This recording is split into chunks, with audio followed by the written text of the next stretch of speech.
So I normally do this with a bit of a pageantry, I guess, but I kind of don't feel like it this week just because I don't know. More important things on my mind, I guess. The news has been getting better. The death rates plateaued. There seems to be a sort of normality coming about this. People staying indoors, the expectation that the state will do its best to provide, but at the same time, not everything that glitters is gold right now. Like, I've been dealing with this annoyance where I hear about how state facilities aren't providing for the senior citizens as well as they should be.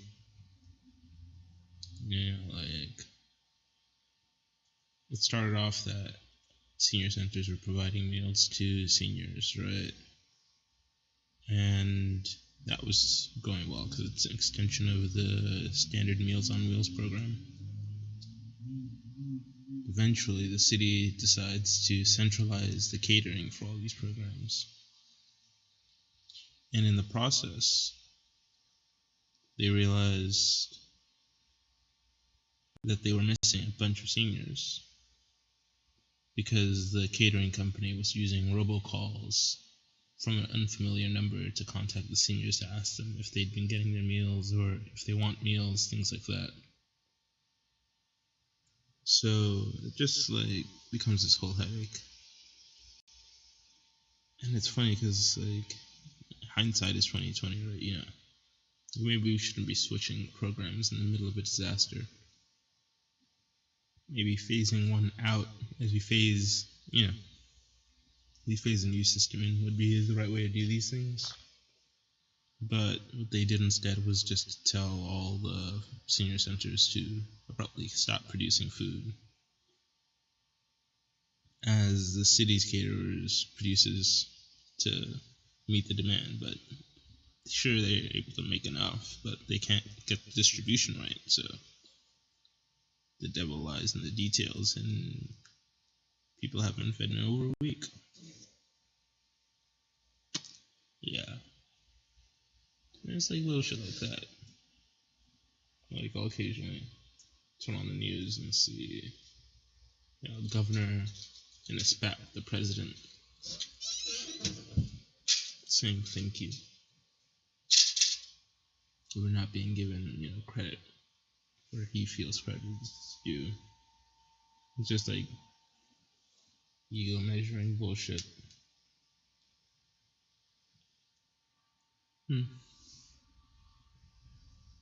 And then a close family member came down with the bug.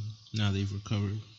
But it's never fun having the specter of death loom like that. But we gotta deal with it. That's life, but society sort of insulated us from the realities of life for a while. But those days are over.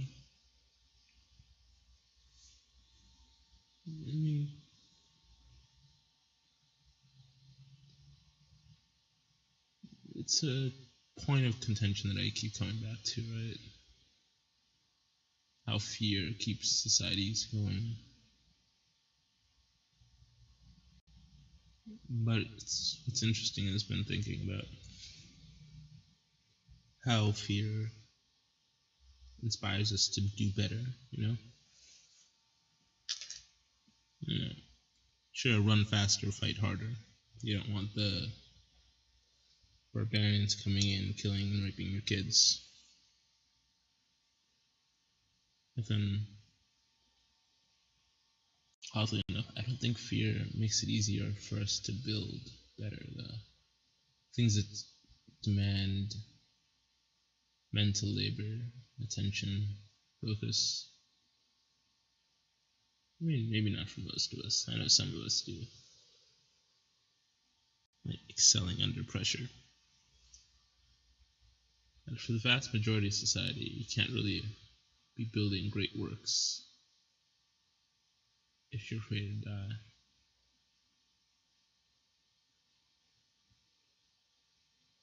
Or rather, those same people that do great under pressure do nothing without pressure. There's always a cost.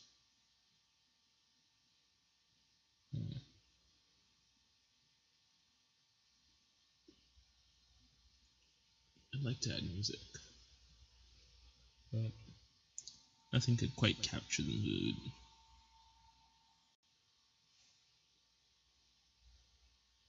I was thinking something like a furry release. It's too much. I wanted something somber.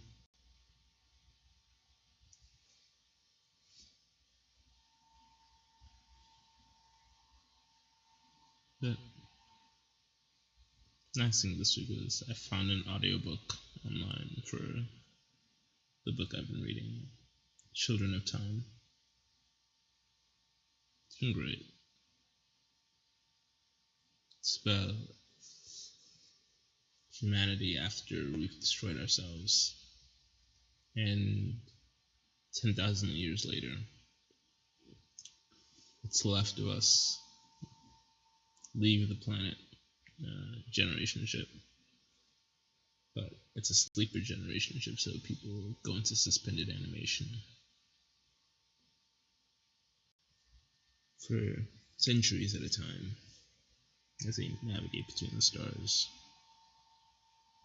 While before the fall of humanity, we create a planet. Well, we terraform a planet with the intention to experiment on native Earth fauna, right? To see if we can bioengineer them to be more intelligent, more like us. Humans playing God, essentially. And a faction develops within the human species that hates this idea. So they effectively send humanity back to the Stone Age. And it just felt apt because these aren't spoilers. This is like the prologue of the book. But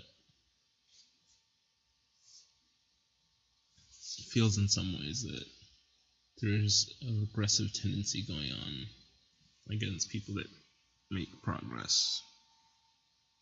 Yeah. The people willing to face the hard truths, deal with the tough problems, call out when bullshit is bullshit. Yeah. They're called heretics, lunatics. Sometimes they're called terrorists.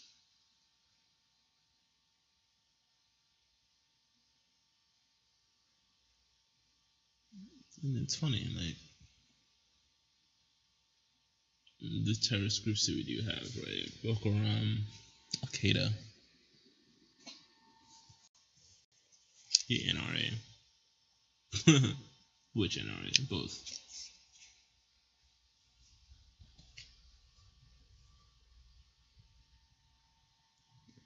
They become terrorist groups because they try to push a political policy that isn't supported by the society that they're in.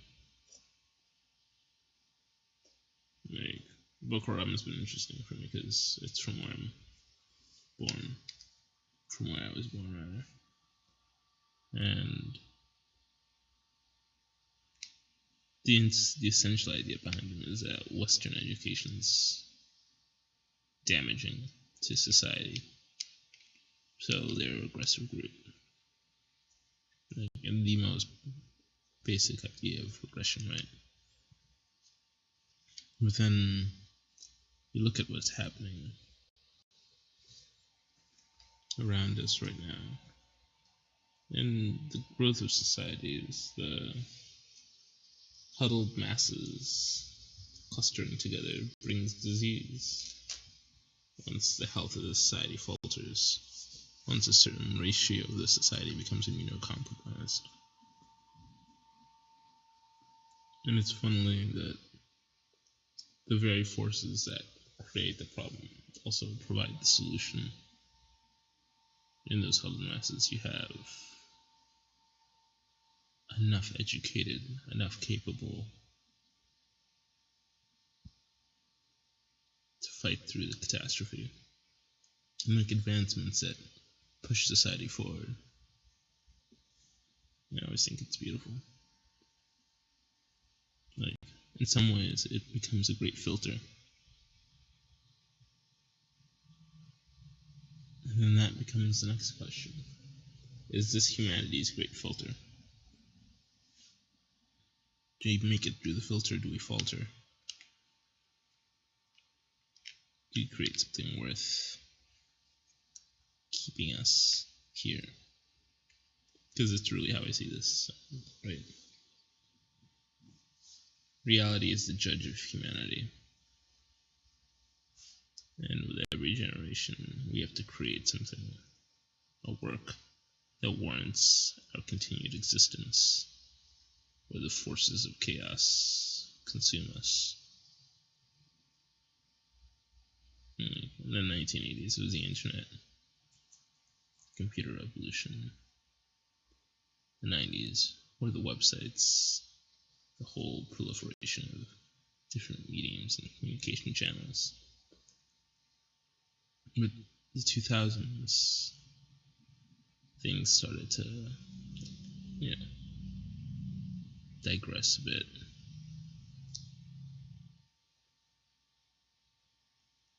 I'd say collapse a bit. Creativity is faltering because of restrictions, regulations.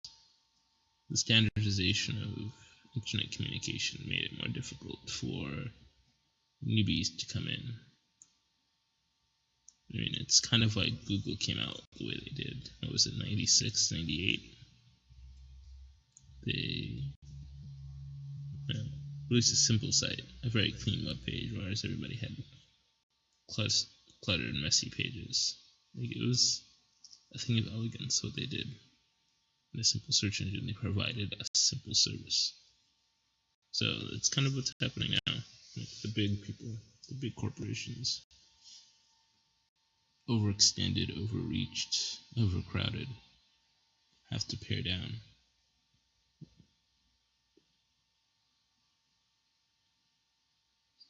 It's kind of happening to society as a whole, because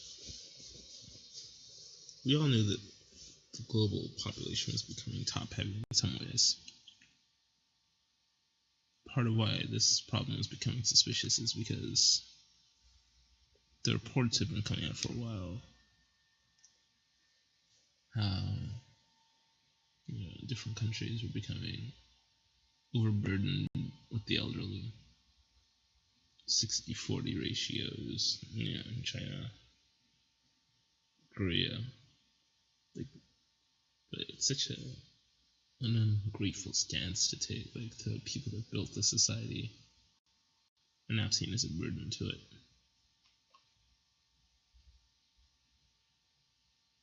And that's a failure of society, not building for their own comfort. And people in general, though, it's a lack of foresight, because foresight means we have to face the inevitability of our own deaths. And knowing that is kind of just a down on everything. Looking death straight in the eye and be like, yeah, bro. But I find it worth it.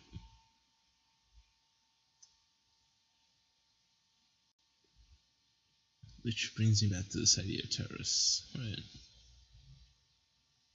So that's kind of what makes them terrorists. They look death straight in the eye. They're not afraid to die. Whereas the people they fight definitely are. They're willing to do things that we aren't. That's what made the Japanese so fearsome to fight in World War II. Kamikaze pilots. Terrorism on a national scale for the sake of a territorial dispute, but it ultimately was control over Japanese production, the ingenuity. But hilariously enough, they're able to rebuild and modernize at the cost of a few million lives. I mean, thank God we didn't nuke Tokyo.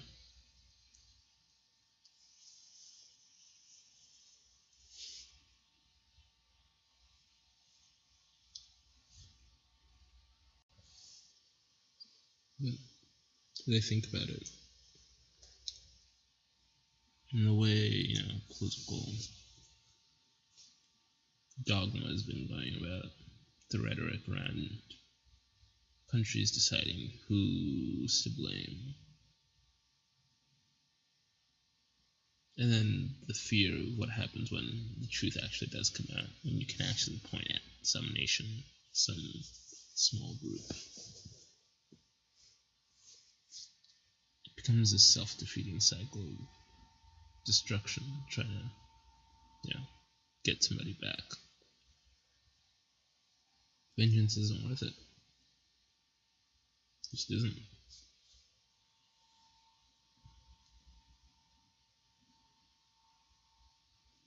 Because let's say, for instance, China were to have irrefutable proof the virus was developed in America, right?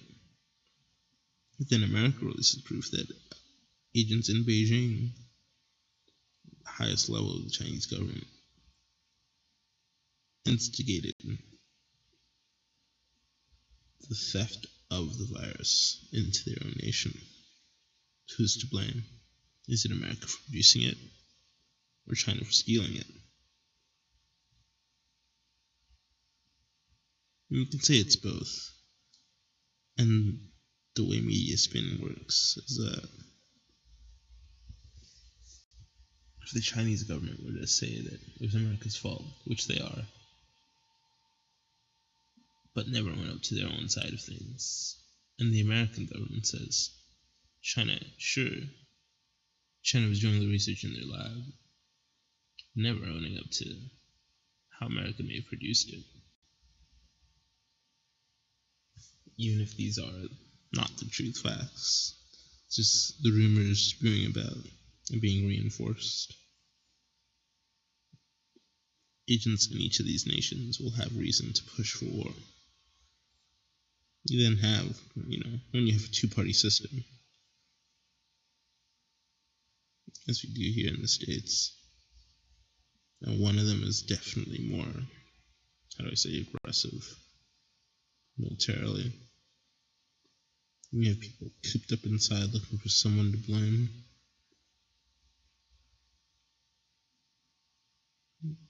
Stupid decisions get made. Because even now we're deciding, the UK is pulling out of China. The US is pulling out of China. So, of course, China is now extending their reach into Africa, gaining a greater stronghold there to move their manufacturing to a cheaper, market. And even they don't see how history is repeating themselves. I mean, I'm sure they do, but it's not worth the effort to avoid their own mistakes. So we'll see a boom in business in Africa. Population density increases dramatically. And then new, more virulent diseases pop up.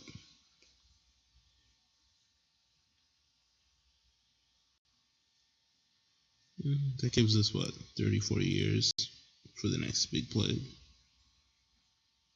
Maybe even as little as 20. Just watching, we've seen regions like Singapore change in 30 years. Beijing, 40. And then we're only getting better at this, building cities rapidly. We've got new technologies for quickly building. Really no limit to what we could do.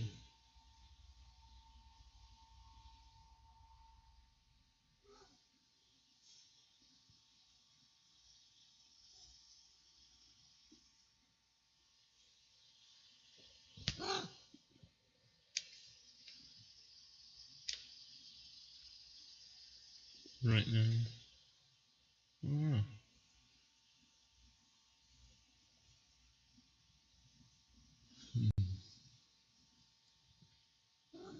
The arc of history is long.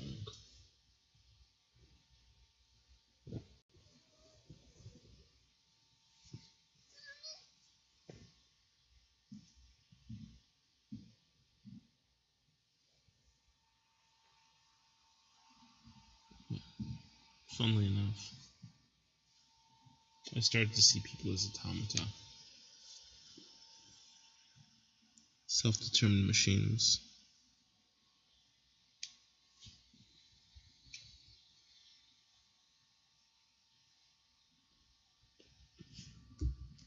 But then we have to ask the question of what the limits of self are.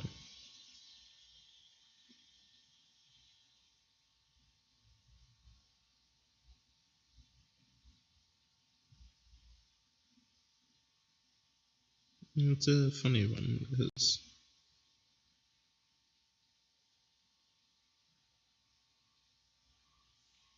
if the self is just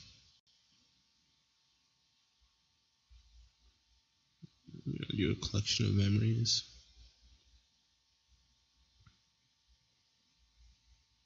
it's a soft answer. But the matter that makes up the self is kind of a Russian nesting doll of references and ideas built up by those before you. I mean, same as language, same as society, all that shit.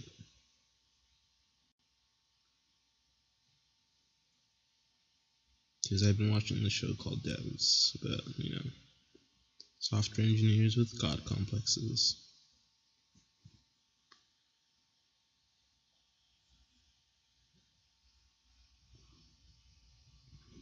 And kind of the worst thing about this is that they succeed at what they were aiming to do from the very beginning. And what they do is build major spoilers, I won't say it, but I kind of gave it away.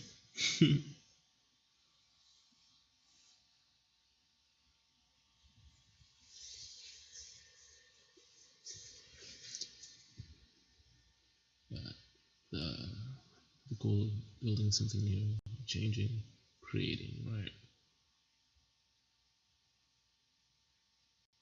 It's either you create or you destroy. I mean, life is innately destructive. We increase the entropy around us. That's why life is, period.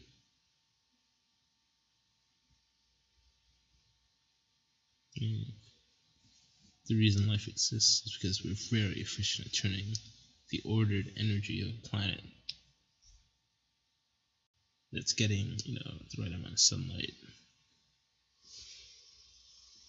and converting that energy back into chaos.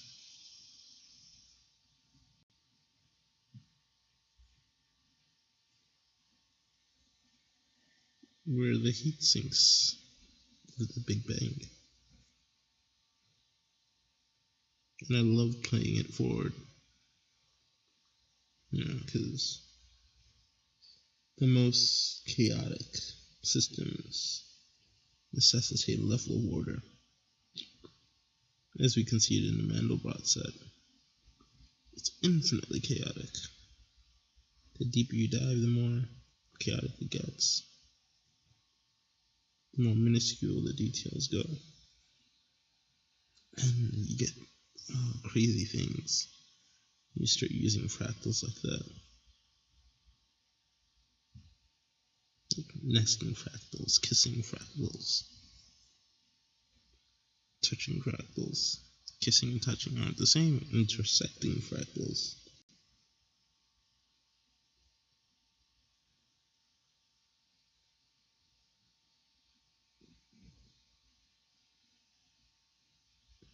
And it's one of these big questions I've been having about the nature of reality. Whether the discrete unit we see, and it's kind of a question of quantum physics, really. Whether the quanta is really the full integer value, because we have spin, half up, half down, positive, negative, ups and downs, units of one. But then the question is it really a unit of one, or it's an approximation? Is a 1/3 down infinitely 1/3, or is it 30% here, 40% there, 30% here? And the mathematical proofs will say, it's a fixed value. And the real world science comes to play. And thankfully, quantum mechanics is a bit more geometric than anything, so the angles that we get to produce things like spin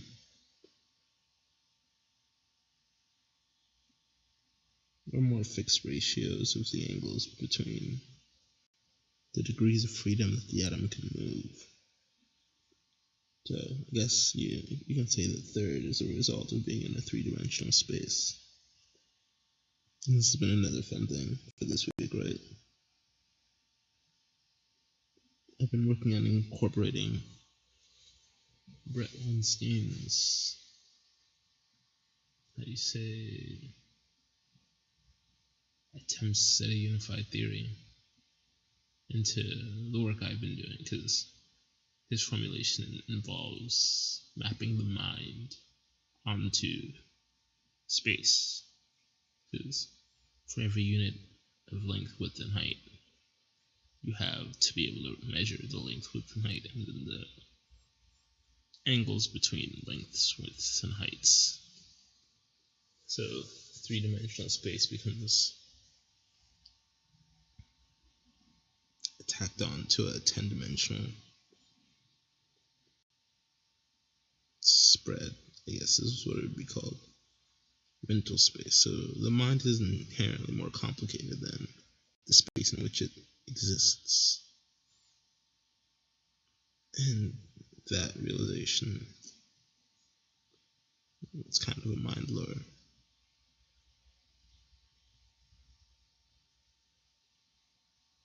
The consideration of space, the self-reflexivity of it, of cognition.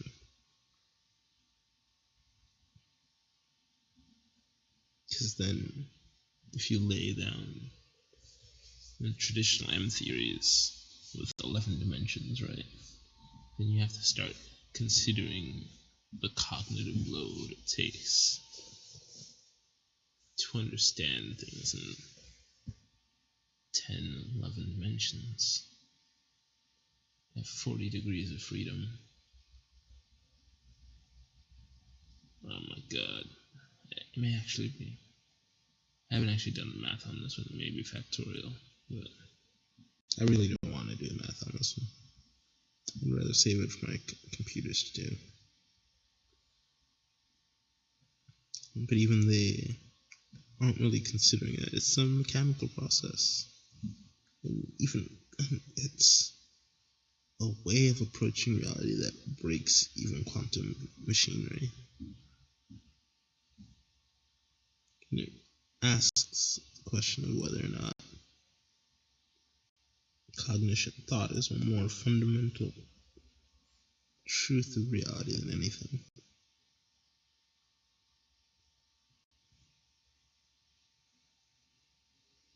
Because it would explain things like the observer effect, right? Why observation fixes reality when something with 4 degrees of freedom interacts with something with 1. The thing with 4 can decide, and yes, I said decide, when it observes, when it interacts, and in that decision, it forces to collapse. And that's the question. That's the question of the many worlds interpretation.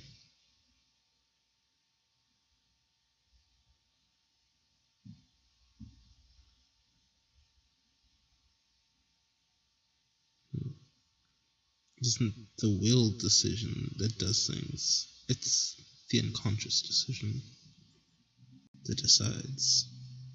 Like, it was our unconscious decision as a society to ignore these things. It created the catastrophe we're facing. Even now, there are other catastrophes going on, continue going on. Hunger is endemic. Even now, like, rather than storing and stockpiling food in this crisis, I'm pretty sure the Food and Drug Administration has been telling farmers, or the Department of Agriculture rather, has been telling farmers to destroy crops, milk, cows,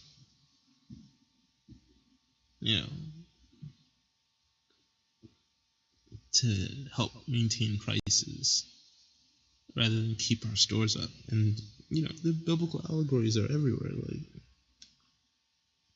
what happens when they're not able to produce food anymore? And they just waste it so much that you can still turn the milk into cheese. You don't need to just dump it. It's just stupid. It's just patently stupid. And the fact that so many adhere to these recommendations are so inane, it's frustrating. Because the farmers don't want to take the initiative upon themselves to turn their product into something else.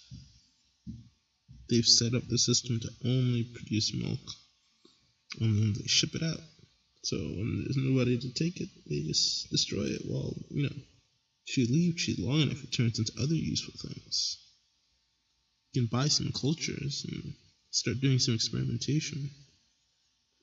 But no, they'd rather dump it. And now it's like the nutritional quality of the crops, the veggies, all decreasing because of soil depletion. But we have mountains of shit, literal shit, being dumped by these, what do you call these places? Slaughterhouses, beef farms, cattle farms. And you'd think, we've been using artificial fertilizer for so long that we just assume that it's enough. So the food loses its nutritional content regardless, because sure, the fertilizer will help the food grow fast, but it won't replenish the minerals that are being lost. And we have the sources of ways to do this, but it comes at a cost. And society and whatever organizing agents we have for our society don't want to take on those costs. So work that should be done is left undone, and it catches up to us. So we're procrastinating as a society. It's only when the crisis hits that we actually do what we need to do. I think we need to break out of that habit, because it'll doom us.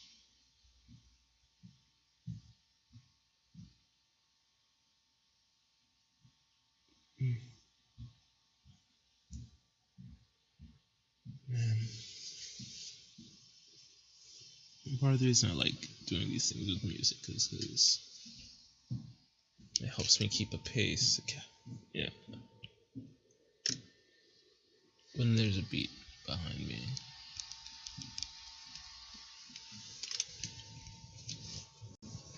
The way the thoughts flow are very different.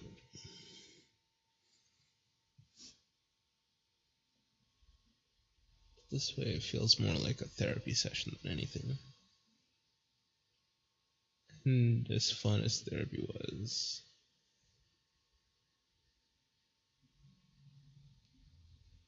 it's a temporal reflection on the self.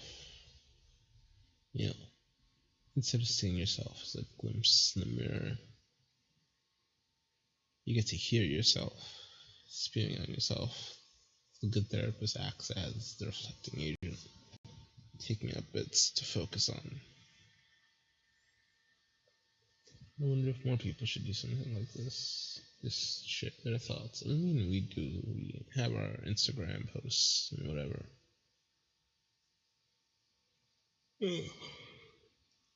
But ultimately, I feel like there's no substitute for long form discussion.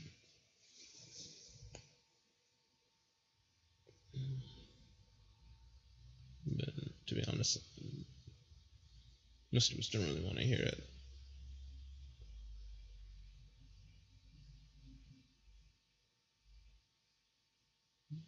And I ask, like, why do I do what I do, right? Like, I try to make articles. I try to produce these things, like, the thought occasionally comes to mind that I'm doing these things to maybe last longer than I do, right? When I die, maybe there'll be some of me left, but ultimately, I'm not really concerned with that. Maybe a little bit, but immortality is not really worth it. I do it for the art of it. You know, it's kind of dumb. It really is dumb. You do it for the culture.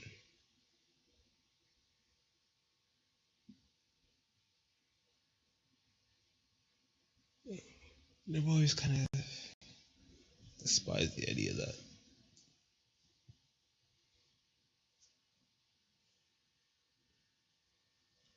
then it kind of clicked at one point. Maybe while I'm alive, something good will come of it. Maybe it'll brighten somebody's day to hear not everything is great, but you're still coping, you're still driving through, you're still working, you're still reading, you're still learning, even in the darkest times. Even when you expect it to get worse. Even though you know that other people aren't holding up their ends of the social contract. You insist on doing your part. I appreciate that.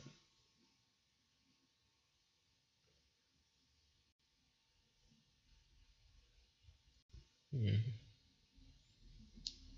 So these week's visuals are a bit of an exploration of my last 2-3 weeks of visuals.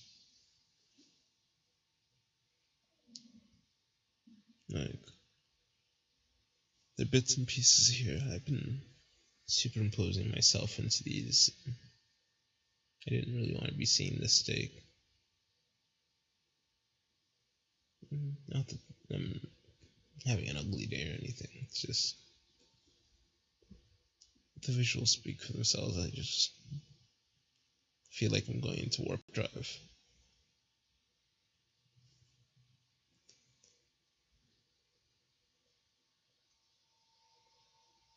And it's things like that. Like being able to share. I can't even describe the emotion. I don't even know if it has emotion. The sounds I put to this are kind of meaningless. I mean, of course they're meaningless.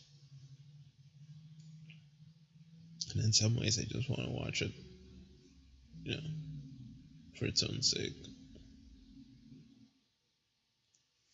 And I even feel weird sometimes putting my voice over these things because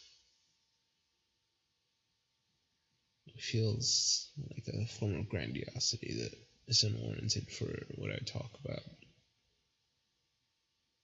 But I just like it, yeah. I like the art.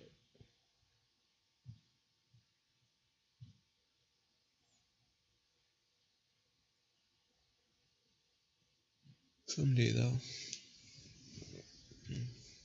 once this is all done, I hope to, create something truly epic. Not just something, a bunch of things. Like, my greatest problem is that there's never enough time to do all the things I want to do. I think a lot of us face that issue. And rather than doing one thing, we do nothing. Instead of working through one thing at a time. Or better yet, instead of like even for the long term, the deep time accomplishment of our goals, we take the easy way out, do the thing that'll make our free time in the short term worthwhile.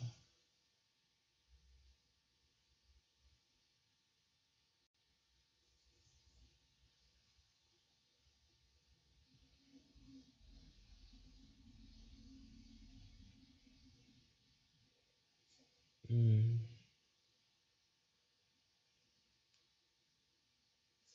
That's another thing. Like, the term free time is such a lie, really, because it always comes at a cost. I love little linguistic fibs like that.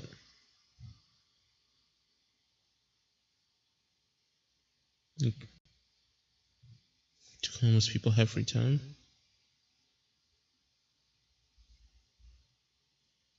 I don't know.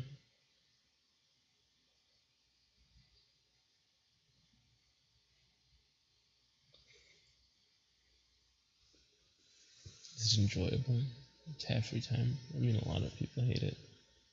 They need something to do. And that's kind of why our society is not coping too well with this. Because they're so used to having the next thing to do, having to be busy. Busy back soon culture, the male teachers would call it. So when we're forced to collectively just sit still, we've been so conditioned not to. It breaks a lot of people.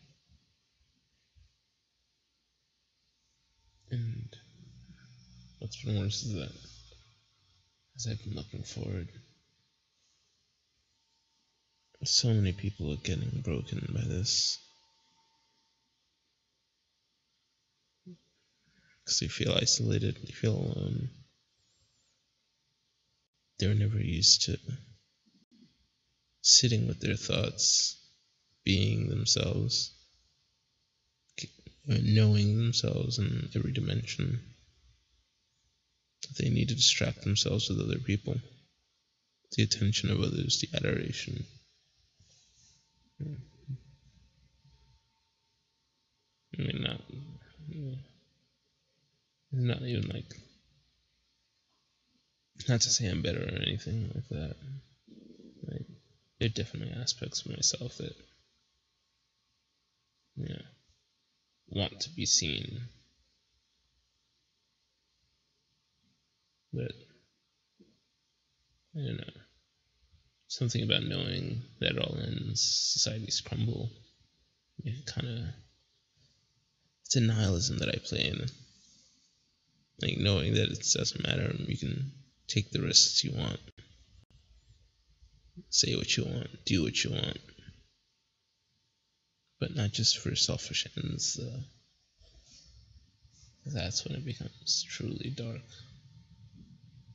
Because if anything, the beauty of nihilism is that you can do great things that echo and build and crescendo instead of living a small life that pops and disappears, never missed. I don't know, just the grand project of life is fun.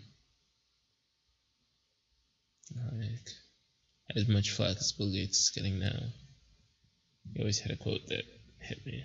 Right? People overestimate what they can do in 1 year, but underestimate what they can do in 10 years, right? 10 years' time. Like, learn a new skill, fuck that, build a new skill. Like, if if you broke down your life into a series of 10-year projects, what could you accomplish?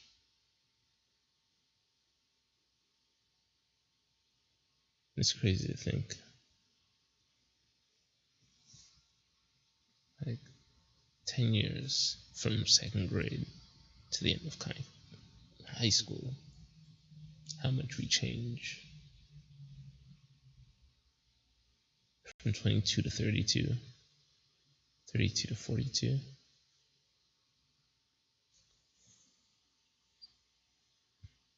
Yeah. Where you are now is not where you're going to be unless you want it to be. Even if you do, there's no guarantee.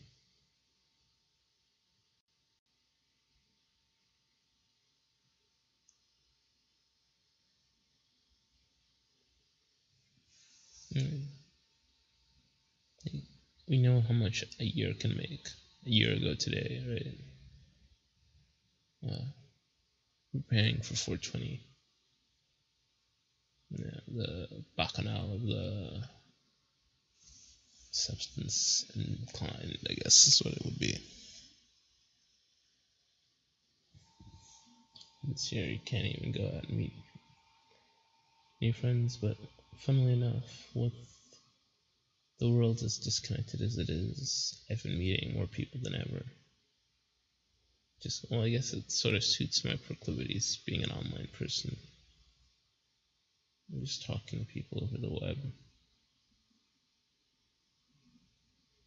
Because it's interesting now, because connections can't be shallow the way they were before.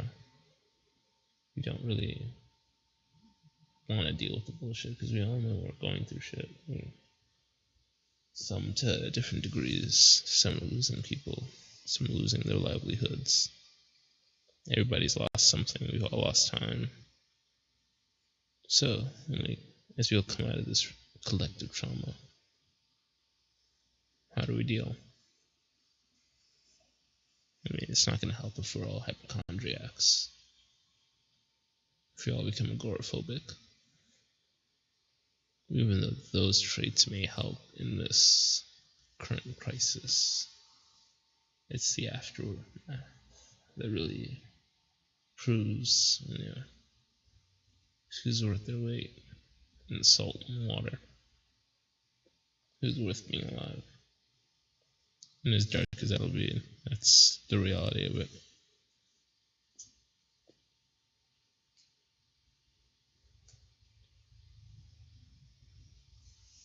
And it's such an interesting crisis. As we're getting into the weeds of the data, right?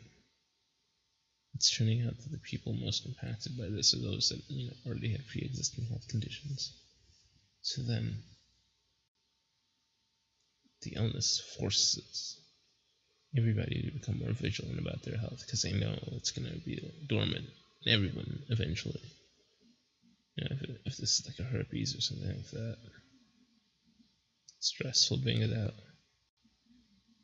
Not paying attention to your health will bring it out. So, interesting enough, humanity improves to prevent ourselves from dying.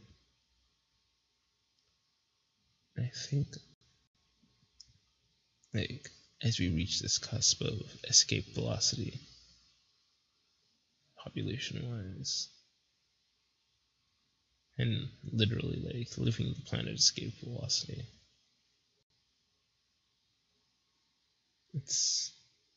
it kind of brings me hope.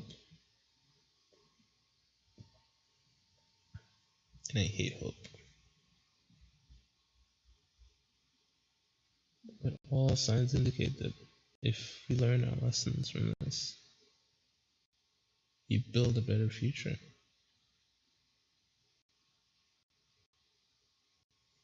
We've learned so many lessons already. We can't do food distribution. How to do it better? We do need universal healthcare, but then how to do it at a national level for impromptu prices? Everybody that says it's impractical is now forced to see the implementation of a new, better system. We say giving money is terrible, but then we see the pitfalls and different distribution methods for giving people checks on a regular basis, for being alive, to keeping an economy open through quantitative easing. And people say that, oh, we're losing faith in the dollar. But if anything, or in national currencies, what they don't get is that the reason the numbers are so high is that the computers are measuring how much money needs to stay in flow to keep the economy going. And that's never been a reality before. Like, every nation that's collapsed due to currency inflation did not have a good central bank. Or, let me put it another way.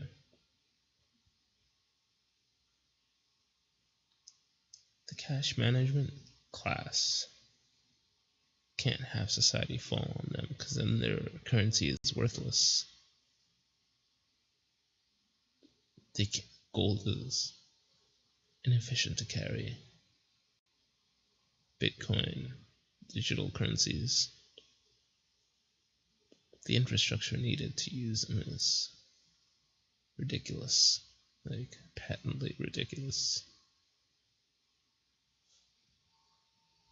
Not to say like you shouldn't hedge your bets with a little coin on the side, but you can't buy bread with Bitcoin yet. The amount of processing power needed to keep track of the ledger systems, to keep things up and running. Sure, it's great that it's distributed, but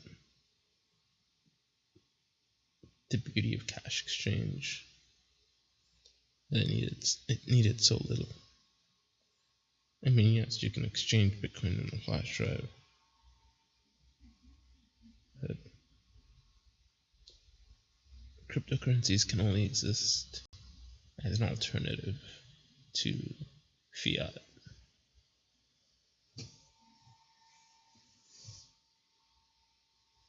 They can't replace fiat. I don't believe so.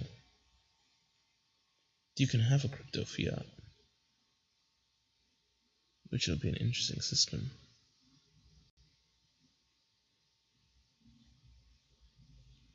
A faithless, faith-based coin.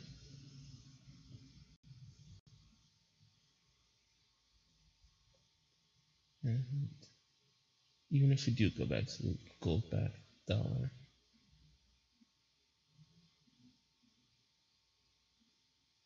we still have to face the possibility of what happens when we go to space and we start mining up there and we flood the market with gold and heavy precious metals. Mansa Musa did this when he went on his Hajj trip. Brought enough gold to Mecca to devalue the price for, I think it was 100 years. Single-handedly funded the Arab population enough that they could start exploring and buying goods and raiding Italy, as far as Italy, which, Arab gold became what fueled the Renaissance.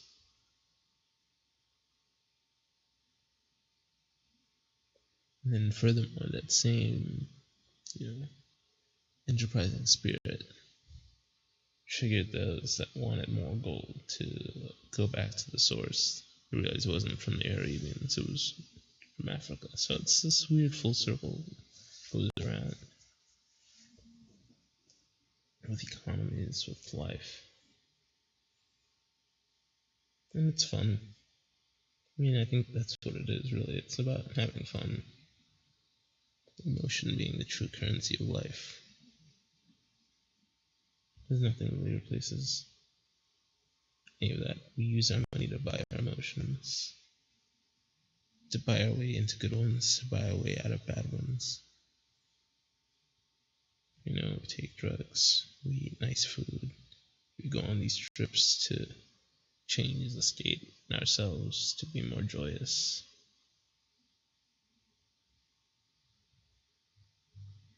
But one of the nice things that can come from this is general social understanding that comes from within. Or at least more people will be able to see that. As more people are stuck inside, having to learn how to manage their own minds without the aids of all the random bullshit.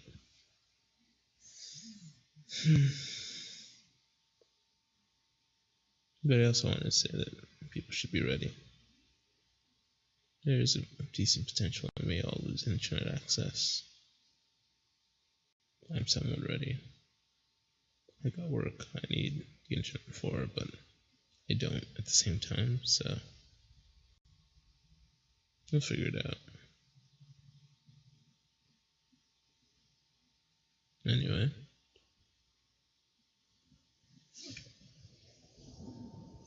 I'm already past my upload time. I plan on releasing this by noon, rather midnight. Time is starting to be meaningless. I enjoy it though. I'm debating though if I should decouple myself from time even further.